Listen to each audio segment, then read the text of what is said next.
Yemen के हुसीज ने एक और ख़तरनाक कमबैक मारा है और 3 डिफरेंट समंदरों में 6 डिफरेंट हमले किए हैं। आज की इस वीडियो में हम ये जानने की कोशिश करेंगे कि हुसीज के इन फ्रेश अटैक्स के पीछे क्या मोटिवेशन है, ईरान इनको कौन सा नया असलहा प्रोवाइड कर रहा है और हुसीज ने मजीद अपने क्या इरादे शो किए हैं। आज की इस वीडियो में हम जानने की कोशिश करेंगे। ईरान की एक ऑफिशियल न्यूज़ एजेंसी है तस्नीम, उसने रिपोर्ट किया है कि ईरान के जो sea launched anti ship ballistic missiles हैं वो उन्होंने हुसीज को प्रोवाइड करने शुरू कर दिए हैं। ईरान ने हुसीज को ये जो फ्रेश फ्लीट प्रोवाइड किया मिसाइल्स की, एंटी शिप बैलिस्टिक मिसाइल्स जो कि सी लॉन्च्ड हैं, इनका नाम है गदर मिसाइल्स। इन्होंने हुसीज को प्रोवाइड किए हैं ताकि वो रेड सी में अपनी कार्रवाइयों के दौरान उनका इस्तेमाल कर सकें।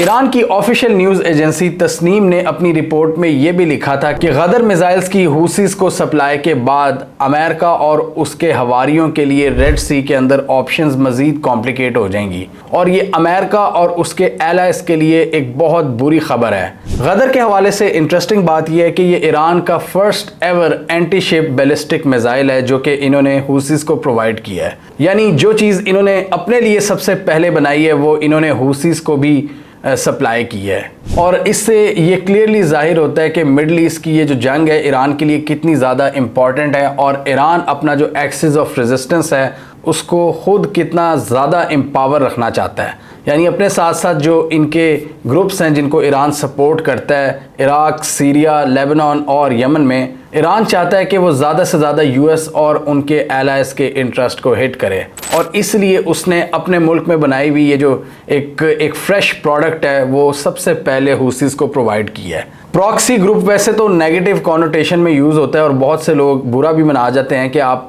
हुसीज को प्रॉक्सी क्यों कह रहे हैं, लेकिन प्रॉक्सी का मतलब यही होता है कि जहाँ तक आपकी अपनी रीच नहीं होती आप अपने किसी दोस्त ग्रुप या अपने किसी एफिलिएटेड ग्रुप को सपोर्ट करते हो ताकि उसका जो स्फीयर ऑफ इन्फ्लुएंस है वो आपकी रेंज में भी आ जाए। यानी अब आप देखें कि ये जो बाबुल मंडप स्ट्रेट है और यमन के साथ जितनी साहिली पट्टी है उसको ईरान अब काफ़ी हद तक इनडायरेक्टली कंट्रोल कर रहा है हुसीज की मदद से और उन्होंने अपने एंटी शिप बैलिस्टिक मिसाइल्स उनको प्रोवाइड किए हैं। इस हवाले से ईरान की फॉरेन मिनिस्ट्री ने कोई भी ऑफिशियल स्टेटमेंट देने से इनकार किया है। इससे पहले हमने यूएस आर्मी की जो सेंटकॉम है उसकी एक रिपोर्ट देखी थी जिसमें उन्होंने पूरा इस्टेब्लिश करने की कोशिश की थी कि हुसीज को ईरान सपोर्ट कर रहा है मिलिटरीली, इनको मिसाइल्स और ड्रोन्स प्रोवाइड कर रहा है और इनको सारी इंफॉर्मेशन दे रहा है शिप्स की, जबकि ईरान ने ऑफिशियली हमेशा डिनाई किया है कि हम यमन के हुसीज को सपोर्ट करते हैं। ईरान ने कहा है कि हमारी मॉरल सपोर्ट तो है इनके साथ, लेकिन हमने इनकी मिलिटरीली कभी मदद नहीं की। हम इनसे मुलाकातें भी करते होंगे, हम इनको शाबाशी भी देते होंगे, हम इनको मॉरल सपोर्ट भी देते होंगे, लेकिन टैक्टिकल सपोर्ट हम प्रोवाइड नहीं करते।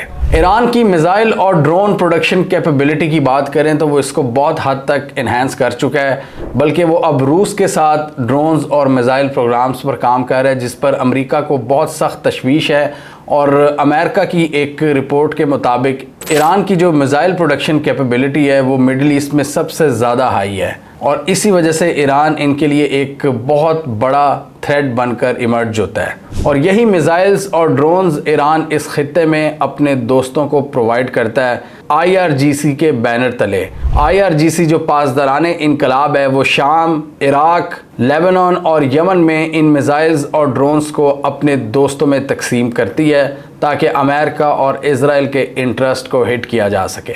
इसीलिए IRGC अमेरिका के लिए एक बहुत बड़ा थ्रेट है जिसको अमेरिका एक दहशतगर्द ग्रुप करार दे चुका है। अमेरिका की नज़र में ईरान की रेगुलर आर्मी नहीं बल्कि IRGC जो पासदाराने इनकलाब है, जो ईरान की इस्टेब्लिशमेंट है, सुप्रीम लीडर के डायरेक्टली अंदर काम करती है।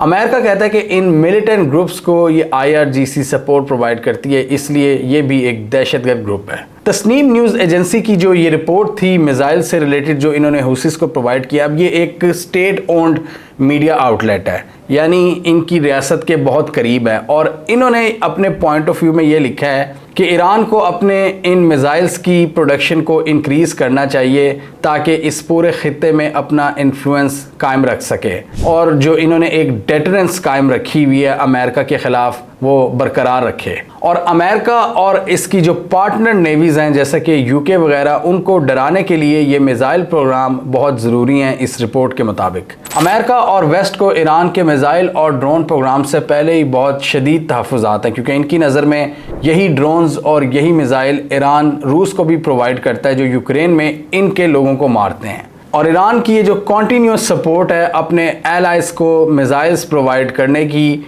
ये शो करती है कि ईरान इस वक्त रिलेंटलेस है और वो रुकने के मूड में नहीं है। इसके अलावा हमने एक और डेवलपमेंट देखी कि हूसीज ने 3 डिफरेंट समंदरों में तकरीबन 6 कश्तियों को निशाना बनाया है।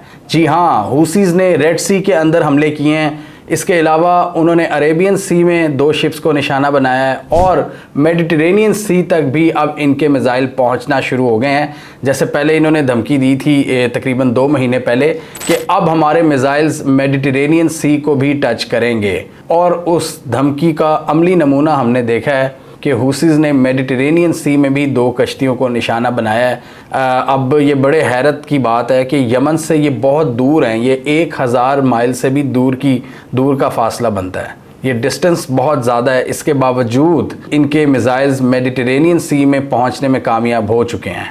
लाक्स बल्क कैरियर को इन्होंने निशाना बनाया है, जिसको मामूली नुकसान पहुंचा है।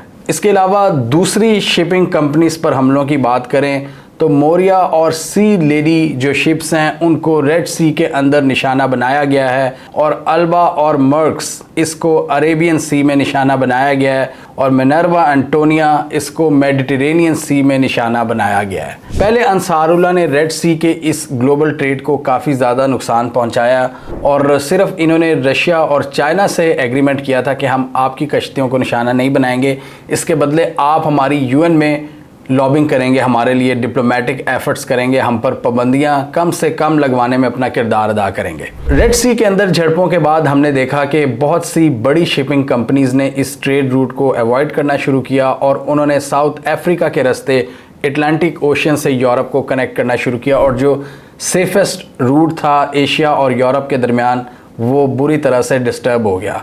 जो रेड सी, सुएज कैनाल और फिर मेडिटेरेनियन सी से होता हुआ यूरोप के अंदर एंटर होता है। यमन के साहिल के करीब बाबुल मंडब स्ट्रेट पर पहले तकरीबन 80 से 90 शिप्स गुजरती थीं, जो कि अब सिर्फ 29 से 30 रह गई हैं। उसके बाद यूएस ने एक नेवल फोर्स बनाई और यूके के साथ मिलकर उन्होंने यमन के अंदर डायरेक्ट स्ट्राइक्स शुरू कर दी हूसीस के ठिकानों पर। उसके बाद हमने देखा कि थोड़ा बहुत उनकी एक्टिविटीज़ में एक स्लो डाउन देखने को मिला, लेकिन एक बार फिर इन्होंने अपनी कार्रवाइयों का आगाज़ किया, और तकरीबन 1 महीना पहले इन्होंने धमकी दी थी कि अब हम मेडिटेरेनियन सी पर भी हमले करेंगे, क्योंकि इज़राइल ये समझ रहा था, इज़राइल का एक स्टेटमेंट भी आया था कि ठीक है, अगर हमारी इलाद पोर्ट अफेक्ट हो रही है तो हम जो हाइफा वगैरह, तेल अवीव, दूसरी जो पोर्ट्स हैं जो मेडिटेरेनियन सी से कनेक्ट करती हैं, हम उसके ज़रिए अपनी तिजारत को कंटिन्यू रखेंगे। तो वहाँ पर भी अब इनके मिसाइल पहुँचना शुरू हो गए हैं। अब रेड सी में जो इनकी पोर्ट है, इलाद पोर्ट की बात करें तो उसका बिज़नेस काफ़ी हद तक ठप हो चुका है, और हमने इस रिपोर्ट में देखा था कि बहुत से वर्कर्स जो वहाँ पर काम करते थे इलाद पोर्ट पर, उनको निकाल दिया जा चुका है, उनको फारिग कर दिया, क्योंकि उस पोर्ट पर कोई एक्टिविटी नहीं हो रही। और इलाद पोर्ट से पहले सऊदी अरब के ये जजीरे आते हैं, न्योम वगैरह, जहाँ पर सऊदीया फ्यूचरिस्टिक सिटीज़ बनाने की बात कर रहा है। तो सऊदीज़ को भी इस वक्त बहुत ज़्यादा थ्रेट है कि इस पूरे कॉन्फ्लिक्ट की वजह से हमारे जो फ्यूचर प्लान्स हैं 2030 से रिलेटेड वो कहीं ख़राब ना हो जाएं। इसलिए सऊदी अरब भी बैक एंड पे कोशिशें कर रहा है कि इस कॉन्फ्लिक्ट को ख़त्म किया जाए, क्योंकि उनके इकनॉमिक एम्बिशंस हैं वो हर्ट हो रहे हैं। हर एक के अपने अपने एम्बिशंस हैं। अगर आप इज़राइल का पॉइंट ऑफ व्यू देखें तो उनका सर्वाइवल का एक एटीट्यूड है कि जी हमने सर्वाइवल की जंग लड़नी है, इस वजह से वो बहुत ज़्यादा अग्रेसिव होकर हमले करते हैं अपने आसपास के ममालिक में जहाँ से भी उनको ख़तरा महसूस हो, लेबनान, सीरिया या फिर रफ़ा क्रॉसिंग हो या गज़ा हो, वो फ़लस्तीनियों को नहीं बख्शते। जबकि सऊदी अरब का ये है कि जी हमने नेक्स्ट यूरोप बनना है एशिया का, और हमने तो यहाँ पर ज़बरदस्त किस्म की एक मॉडर्नाइजेशन उसको इंट्रोड्यूस करवाना है, उसके लिए वो इकदाम भी कर रहे हैं। तो उनको बहुत ज़्यादा डर है कि ये जो मिज़ाइल हैं और ड्रोन्स हैं और ये जो जंग है, नेवल बहरी बेड़े हैं, ये इनके समंदरों के आसपास ना आएँ। तो सऊदी अरब को भी बहुत ज़्यादा टेंशन्स लगी हुई हैं और उन्होंने अभी एक इकनॉमिक फोरम में भी बातचीत करते हुए कहा था, उनके ट्रेड मिनिस्टर ने, कि ये जो जंग हो रही है हमारे इलाकों से दूर है। लेकिन आप देखें कि अगर इजराइल की इलाद पोर्ट मुतासिर हो सकती है तो उससे पहले जो न्योम सिटी आती है, क्या वो मुतासिर नहीं होगी? वो डेफिनेटली उनके प्लान्स मुतासिर होंगे और इन्वेस्टर्स का जो कॉन्फिडेंस है वो शैटर हो रहा है न्योम के प्रोजेक्ट्स के हवाले से। और अब देखें, ईरान एक नई कमिटमेंट के साथ इनको अब सपोर्ट करना शुरू हो गया है हुसीस को। एटलीस्ट जो रिपोर्ट्स हमें बता रही हैं, जो इनकी ऑफिशियल न्यूज़ एजेंसी बता रही है कि हमने अपने एंटी शिप बैलिस्टिक मिसाइल्स हुसीस को प्रोवाइड करने शुरू कर दिए हैं। तो ये जंग अभी ख़त्म होती हुई तो नज़र नहीं आ रही। डेफिनेटली इसमें बहुत से स्टेक्स हाई हैं, सबके डिफरेंट पार्टनर्स हैं। अमेरिका इस रीजन में इज़राइल की जो उजारादारी है उसको कायम रखना चाहता है। अमेरिका बहुत सेंसिटिव है इज़राइल के मामले में, वो उसका दिफा करेंगे हर सूरत में। ये अमेरिका और यूके वगैरह आप इनसे एक्सपेक्ट करेंगे, कभी ये पीछे नहीं हटेंगे इज़राइल की सपोर्ट से। सऊदी अरब के इकनॉमिक एम्बिशंस हैं, इज़राइल कहता है कि नहीं ये हमारी लैंड है, ये इस पर हम हर हद तक इसका दिफा करेंगे, ये मतलब वो उसको प्रॉमिस लैंड कहते हैं। और इस सारी सूरत हाल में ईरान को भी अपनी नेशनल सिक्योरिटी की फ़िक्र होती है, क्योंकि इज़राइल पीछे पड़ा हुआ है इनके न्यूक्लियर प्रोग्राम पर, इज़राइल पीछे पड़ा हुआ है इनकी IRGC पर, और इज़राइल इनके दूसरे टॉप ऑफिशल्स के पीछे भी पड़ा हुआ है। तो यहाँ पर ईरान को भी फिर ऐसे इकदाम करने पड़ते हैं जिसकी वजह से वो अपने तौर पर एक सर्वाइवल मोड में रहते हैं। तो इसलिए आप इस डेवलपमेंट को इस तनाजुर में देख सकते हैं कि ईरान अपनी नेशनल सिक्योरिटी को स्ट्रेंथन करने के लिए इस तरह के इकदाम कर रहा है और इन ग्रुप्स को मज़ीद सपोर्ट कर रहा है। क्योंकि बेशक ईरान और सऊदी अरेबिया के दरमियान डिप्लोमेटिक ताल्लुकात बहाल हो चुके होंगे, लेकिन अभी भी ये दोनों एक दूसरे को शक की निगाह से देखते हैं। आप इस वीडियो में देख सकते हैं, हमने इसमें पूरा एक्सप्लेन किया था।